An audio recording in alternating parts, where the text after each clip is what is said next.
तो चलते हैं, सबसे पहले हम स्टार्ट करते हैं। हम पहले स्ट्रक्चर आपका लेकर आए, subject has plus nothing to do with. यहाँ ऑब्जेक्ट या वर्ब फोर या नाउन के तीनों में से कोई एक वर्ड आ सकता है। अगर वर्ब आएगा तो वर्ब का चौथा रूप लगाएंगे, ऑब्जेक्ट आएगा, नाउन आएगा, तो बात आप लोगों को समझ में आ ही रहा होगा। अब यहाँ पे देखिए हमने सेंटेंसेस कुछ लिखे हैं। मुझे तुमसे कोई लेना देना नहीं है। क्या आप अपने डेली लाइफ में नहीं बोलते हैं मुझे उससे कोई लेना देना नहीं, मुझे तुमसे कोई लेना देना नहीं है, उसे मुझसे कोई लेना देना नहीं है, मुझे पढ़ाई से कोई लेना देना नहीं है, मुझे जॉब करने से कोई लेना देना नहीं है। ऐसे हम लोग बहुत सारे सेंटेंसेस बोलते हैं। तो हम मात्र 4 सेंटेंसेस आप लोग को बताने वाले हैं, बाकी सेंटेंसेस आप लोग बनाते रहिएगा और बोलते रहिएगा। ओके, तो चलते हैं, स्टार्ट करते हैं। Okay, let's start. पहला हमारा क्वेश्चन है, मुझे तुमसे कोई लेना देना नहीं है। तो मुझे के लिए हम क्या लगाएंगे, आई लगाएंगे। आई के साथ हैज है। तो बता दे ये वाला हैज जो होता है ये प्रेजेंट के लिए होता है। किसके लिए होता है, प्रेजेंट के लिए होता है। और हैड जो होता है ये किसके लिए होता है, पास्ट के लिए होता है। यानी पास्ट का मतलब मिलेगा हमको था मिलेगा, और प्रेजेंट में हमको है मिलेगा। ठीक है, जहां है मिलेगा तो हैज का यूज करेंगे, और जहां पे था मिलेगा वहां पे हम हैड का यूज करेंगे। ओके, तो चलते हैं, फिर स्टार्ट करते हैं। आई, अब आई के साथ हम क्या लगाएंगे, I have nothing to do with. अब यहाँ पे देखना है हमको तुमसे। अब तुमसे से ये तो हो गया, तुम जो है वो क्या है, हमारा ऑब्जेक्ट है। ठीक है, तो यहाँ ओनली हम यू लिख देंगे। Okay, I have nothing to do with you. मुझे आपसे कोई लेना देना नहीं है। क्लियर। नेक्स्ट है, मुझे उससे कोई लेना देना नहीं है। मुझसे उससे कोई लेना देना नहीं है। तो इसको हम कैसे बनाएंगे, I have nothing to do with. अब यहाँ पे उससे है तो उससे के लिए हम हिम भी लगा सकते हैं या फिर हर भी लगा सकते हैं। ये तो सेंटेंस के अकॉर्डिंग हम लगाते हैं। यानी हम लड़का को बोलते हैं कि मुझे उससे कोई लेना देना नहीं है, या फिर किसी लड़की को बोलते हैं कि उससे हमको कोई लेना देना नहीं है। अगर लड़का होगा तो हिम आएगा, लड़की होगी तो हर आएगा। ओके, नेक्स्ट हमारा है, उसे पढ़ाई से कोई लेना देना नहीं है। उसे पढ़ाई से कोई लेना देना नहीं है। तो चलते हैं, उसे के लिए हम लिख देते हैं ही के साथ has. He has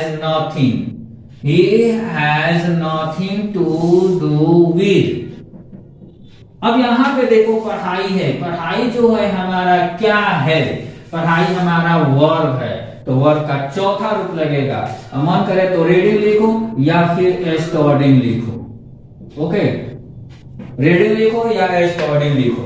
He has nothing to do with studying, यानी उसे पढ़ाई से कोई लेना देना नहीं है। नेक्स्ट है, आपको अपने दोस्तों से कोई लेना देना नहीं है। आपको अपने दोस्तों से कोई लेना देना नहीं है। तो इसको हम अंग्रेजी में कैसे बोलें, तो यहाँ पे हम लिखते हैं you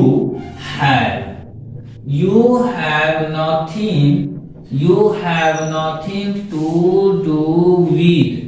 अब क्या है, ये ऑब्जेक्ट है अपने दोस्तों से। तो अपने दोस्तों के लिए जब यहाँ पे यू रहता है ना, तो यहाँ पे फिर क्या हो जाता है, योर हो जाता है, योर।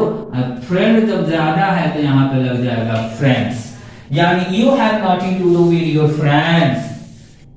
जैसे में हमने यहाँ पे लिख रखा है एबल टू का मतलब पाना या लाए। एबल टू का मतलब पाना या फिर लाए। ओके, अब इसके बाद है स्ट्रक्चर जो है, सब्जेक्ट लगाना है सबसे पहले। सब्जेक्ट के बाद इज, एम, आर, इन तीनों में से कोई एक यूज करना है। उसके बाद एबल टू का यूज करना है। उसके बाद वर्ब का फर्स्ट फॉर्म, उसके बाद ऑब्जेक्ट का यूज करना है। ओके, इसके बाद देखिए 3 सेंटेंसेस में यहाँ पे लिख कर रखा है, मैं अंग्रेजी पढ़ाने लायक हूँ, या फिर वह पत्र लिख पाता है, या फिर हम लोग हिंदी सीखने लायक हैं। 3 सेंटेंसेस लिखे हैं। तो इतना मत समझना कि 3 ही सेंटेंसेस हम लोग लिख पाएंगे। हम लोग हजारों सेंटेंसेस बना सकते हैं, हजारों सेंटेंसेस बोल सकते हैं। तो इसके लिए आप लोग वीडियो को शुरू से लेकर अंत तक जरूर देखिएगा। तो चलिए हम बिना देर किए पहले इसको बना देते हैं, उसके बाद दो चार स्पीकिंग करके बता देंगे, बोलकर बता देंगे। आप लोग भी प्रैक्टिस करते रहिएगा ताकि आप लोग का भी इंग्लिश इंप्रूव हो जाए। ओके, तो चलिए पहला हमारा है मैं अंग्रेजी पढ़ाने लायक हूँ। मैं के लिए क्या लगाते हैं? आई लगाया जाता है। लायक हूँ के लिए क्या लगाऊंगा? एम, आई के साथ एम। और लायक के लिए क्या लगा दिया जाता है? लायक के लिए एबल टू, एबल टू। पढ़ाना का इंग्लिश क्या होता है? टीच होता है। और उसके बाद इंग्लिश है तो हम लगा देते हैं इंग्लिश, यानी I am able to teach English, I am able to teach English. Okay, next हमारा है वह पत्र लिख पाता है। वह पत्र लिख पाता है तो वह के लिए क्या लगाएंगे? ही लगाएंगे। ही के साथ क्या लगाएंगे? इज लगाएंगे। उसके बाद क्या लगाएंगे? Able, he is able to, he is able to। लिखना के क्या होता है? write, he is able to write a letter, he is able to write a letter, he is able to write a letter। Next है हम लोग हिंदी सीखने लायक हैं। हम लोग का हिंदी इंग्लिश होता है वी के साथ लगता है आर, उसके बाद हम लगाएंगे एबल, उसके बाद लगाएंगे टू। और सीखना का इंग्लिश होता है लर्न, LEARN लर्न। और उसके बाद है हिंदी, तो यहाँ पे लिखेंगे हम हिंदी।